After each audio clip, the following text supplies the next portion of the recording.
వార్తని వార్తగా రాయి. లేదా రాయడం మానేసేయి. కానీ ఇంత నీచంగా దిగజారిపోతా ప్రతి దాంట్లో మనలో ఉన్న ద్వేషం అన్నటువంటిది పెంచుకుంటూ పోతూ సాగేటటువంటి ఒక విచిత్రమైనటువంటి పరిస్థితి. ఒక మామూలు వార్తని కూడా రాజకీయానికి చేయరు. ఆయువు తీసిన వైకాపా ఇసక గుంతలు. నదిలో స్నానానికి వెళ్ళి ఇసక గుంతలో చిక్కుని ఇద్దరు మృతి చెందారు. ఈ ఘటన ఆదివారం పల్నాడు జిల్లా అమరావతిలో జరిగింది. స్థానికుల కథనం ప్రకారం పెదకాకాని మండలం అగతవరప్పాడుకు చెందిన జాకీర్ నగీనా దంపతులకు సయ్యద్ సుబానీ, సయ్యద్ కాజా, నాగూరు సంతానం. వారి సమీపంలోనే నాగూరు నాగర్బీ దంపతులు ఉంటున్నారు. వారి కుమారుడు సయ్యద్ కాదర్వలి, కుమార్తె సంతానం.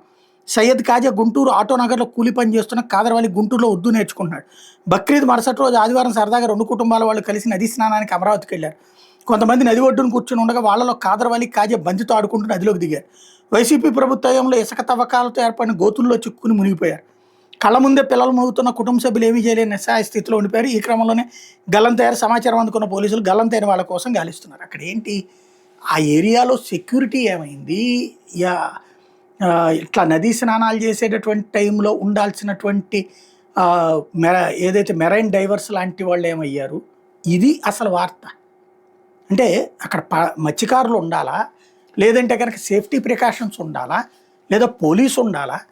వాళ్ళెవరూ లేకపోవడం నెంబర్ 1. రెండోది, అప్పుడు తీసిన గుంటలు. ఆ తర్వాత వరద వచ్చింది కదా, వరద వచ్చినప్పుడు ఇసుక వచ్చింది కదా, ఇసుక మేటలు వేసుకుపోతుంది కదా. ఇక్కడ జరిగింది ప్రమాదం ఈ ప్రభుత్వ హయాంలో అయితే ఇది కూడా ప్రభుత్వం తప్పేమి కాదు. అక్కడ వాళ్ళు కొట్టుకుపోవడం అన్నటువంటిది ఖచ్చితంగా పొరపాటు జరుగుతుంది. దాంట్లో జాగ్రత్త ఎంతవరకు వెళ్ళాలో అంతవరకు ఒక ఇది పెట్టేసేయాలి. ఇప్పుడు మనకి విజయవాడలో ఏది కనకదుర్గ ఘాట్ కానీ అక్కడ ఏం చేస్తారు, ఐరన్ పోల్స్ పెడతారు. అది దాటి వెళ్ళకూడదన్న, అది ఇక్కడ ఉండాలి. అది లేకపోవడం ఇరిగేషన్ తప్పు. ఒకవేళ గుడివాళ్ళు నిర్వహిస్తుంటే గుడివాళ్ళ తప్పు, ప్రభుత్వపు తప్పు.